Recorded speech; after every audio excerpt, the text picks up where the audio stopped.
This week, there has been a ton of public outrage from parents and citizens in Washington state over the gender inclusive schools policy, the comprehensive sexuality education, and the radical gender ideology that's being pushed into the K through 12 public school system.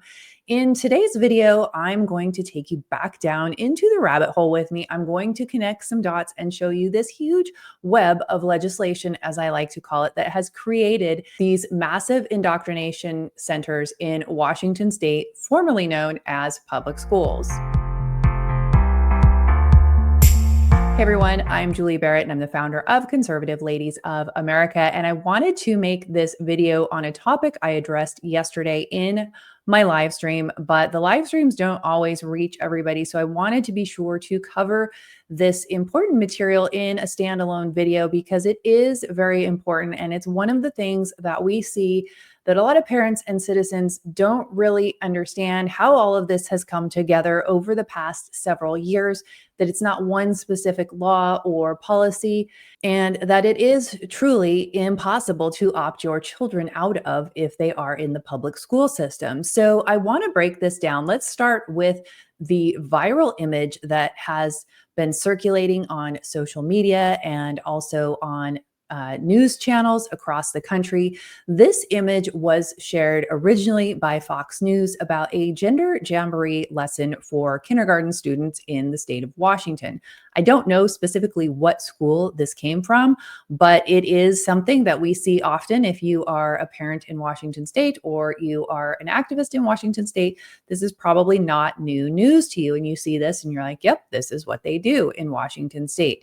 Now, in Washington, they passed a bill in 2020 for mandating comprehensive sexuality health education, or CSHE, in public schools. There was a referendum, it was referendum 90, that a group of parent activists put together and got on the ballot to repeal this sexuality education mandate. Their effort was truly remarkable because they had to gather the necessary signatures during COVID to get this measure on the ballot. Because of the ballot language, I believe, is why the referendum did not pass and the bill was not repealed.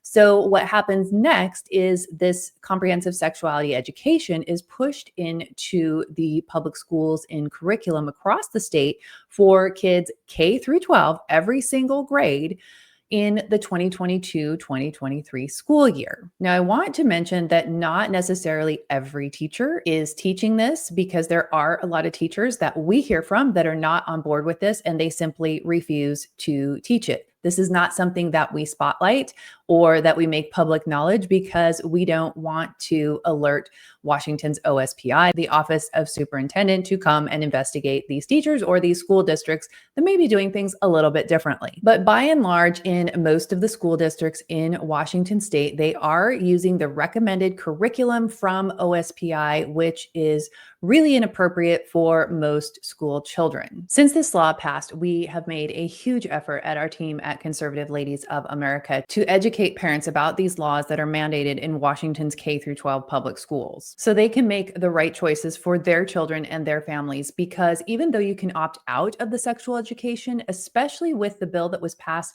this year in the Washington state legislature, which was House Bill 1296, which requires the schools to have a provision for parents to opt out of sex ed. Well, even though they have this, it does make it very difficult. The schools usually aren't offering it up to parents. Parents have to take the initiative to do the opting out, which a lot of parents, you have a busy life, you're running your family, you have a job maybe, and you just are overlooking some of these things. And it's not easy to stay on top of all the things at school all the time. And oftentimes parents find out after the fact that this information has been taught to their children and there's nothing they can do about it. Now, I want to add another layer for you, because in the 2020 legislative session, Washington state passed Senate Bill 6066. This bill expanded ethnic studies curriculum and materials in Washington public schools. This bill, as far as I'm concerned, and I have done a ton of deep dives on ethnic studies, which if you're interested in seeing what that's all about, because while ethnic studies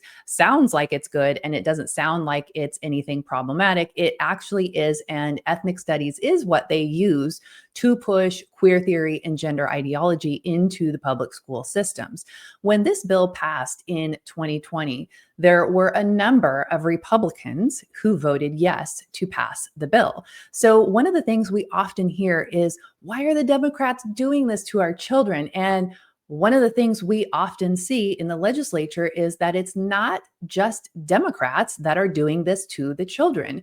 Oftentimes we see bipartisan support either in, maybe one or two legislators voting for a bad policy. In this case, there were several. And while I want to acknowledge that these legislators literally have hundreds, sometimes in Washington, thousands of bills each session, and it's difficult for them to understand what exactly is in a bill, there are a number of citizens and other groups that have testified on these bills and have provided information as to why it is bad policy, and yet they still vote for it. And they do need to be accountable for their votes on these bad policies. It is important for citizens to know that. And until citizens are willing to hold even the Republicans accountable for their bad votes, I don't see that the needle is going to shift. So this ethnic studies has ushered in, like I said, a lot of this queer theory and gender ideology. When one of my kids, my youngest, was in 7th grade, during COVID, I caught an ethnic studies lesson being taught in her science class where they were using the wheel of power and privilege and doing an exercise through a Zoom model where you would move up in the game if you were white, if your parents were married, and you would move back if you were a person of color, or if you identified as, non-binary or something like that. So they were making it a game for these kids through their Zoom class. And that was really my wake up moment when I saw this stuff and heard of it being ethnic studies. It didn't look like ethnic studies to me. So that got me down the rabbit hole on ethnic studies. And like I said, you can go through my deep dives linked in the description of this video. Washington has a group called Ethnic Studies Now, and they are a radical left organization that really works to promote these policies through the legislature. And one of their board members wrote a piece about the SB 5462, the inclusive curriculum that we are going to be talking about in this video. And in his article, he referenced Conservative Ladies of Washington, but he also said, fortunately, many schools report their districts already teach LGBTQ curriculum because it is integrated into the Ethnic Studies framework developed and released by the Ethnic Studies Advisory Committee in 2022. LGBTQ curriculum has come from states that have already passed legislation and are a few years ahead on the grueling path to inclusion. So this is not something that is new with this information that has gone viral this week. It has been already embedded into Washington state schools. And it's interesting to me to see all of the people who are sharing this with their hair on fire, like it's the first time that they've ever heard about it. And a lot of these people know very well exactly what's going on in the schools. And since we have been involved in legislation in 2022, we have been encouraging parents to opt your children out with the ultimate opt-out by getting your child out of the public school system, because all of these frameworks are in the school systems. They're embedded into every subject matter, and it's impossible to truly opt your child out. And the policies that we see coming through year after year are simply doubling down and expanding on this radical indoctrination that's happening in the public schools. So let's talk about Senate Bill 5462, which has really gotten a lot of press this week. This image from the Seattle Public Schools website has been shared widely, and only half of the website page is reflected in this image. As you can see, it shows that you can't opt your child out of gender ideology, gender curriculum, inclusive curriculum. And that is true because through Senate Bill 5462, the inclusive curriculum, this gender ideology, is being woven into every single subject matter that your kids have. So every textbook is supposed to have this lens of inclusivity, which means that they're highlighting people who have been historically marginalized. So people with disabilities, people of color, LGBTQ plus people, immigrants, that sort of thing. It's supposed to be in every textbook for every subject. How do you opt your child out of that?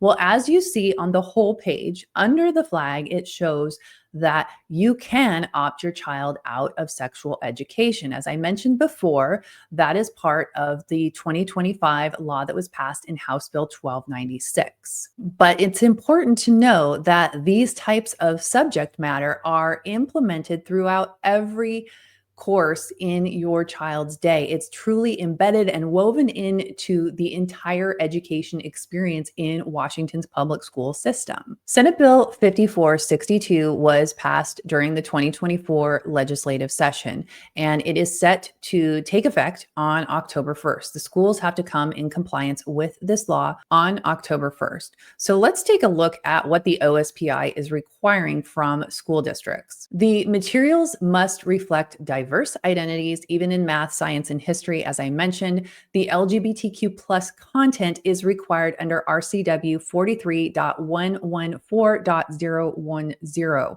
Again, there's no opt-out on this because it is embedded in every single part of the child's education experience. Last week on August 27th, the OSPI sent out a bulletin to school districts telling them that they must adopt the WSSDA's model policy by October 1st, and curriculum must include inclusive content across all subjects, and districts must report compliance to OSPI within 10 days. So this is what one Washington state senator called the great school board in the sky.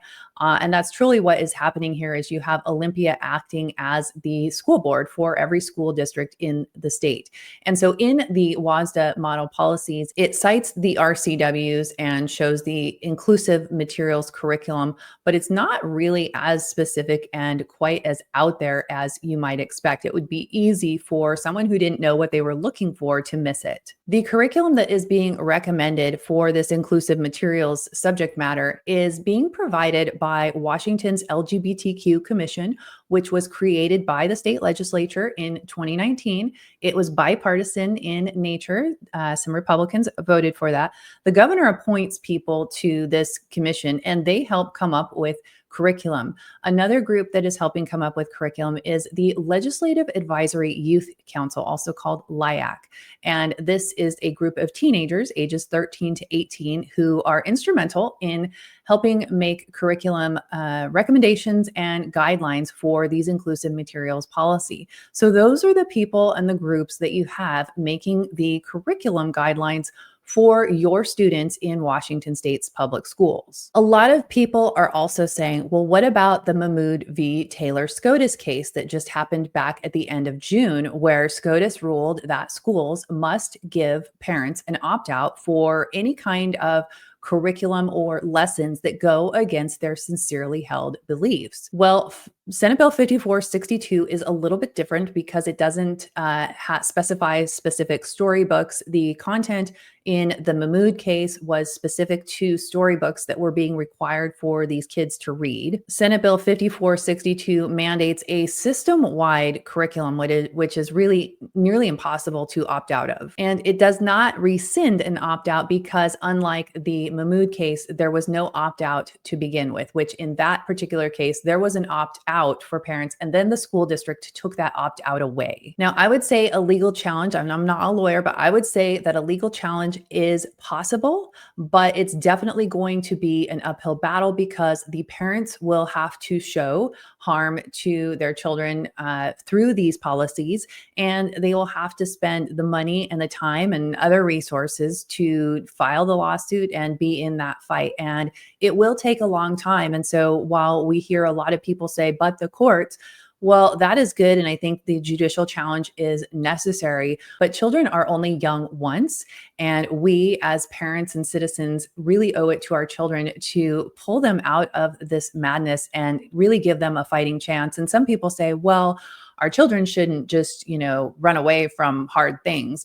It is not a child's job to fight against being indoctrinated. That's our job as parents, to stand between this evil agenda and the children and to shield our children from this kind of indoctrination and putting these kinds of thoughts and information into their very easily influenced little minds at such a young age. So if you are a parent in Washington state or any other state that has this type of inclusive curriculum and these ethnic studies policies embedded into every aspect of education, which is not just Washington state, there are many states that have this, I really encourage you to do everything you can to do the ultimate opt out for your child and get them out of the government indoctrination centers.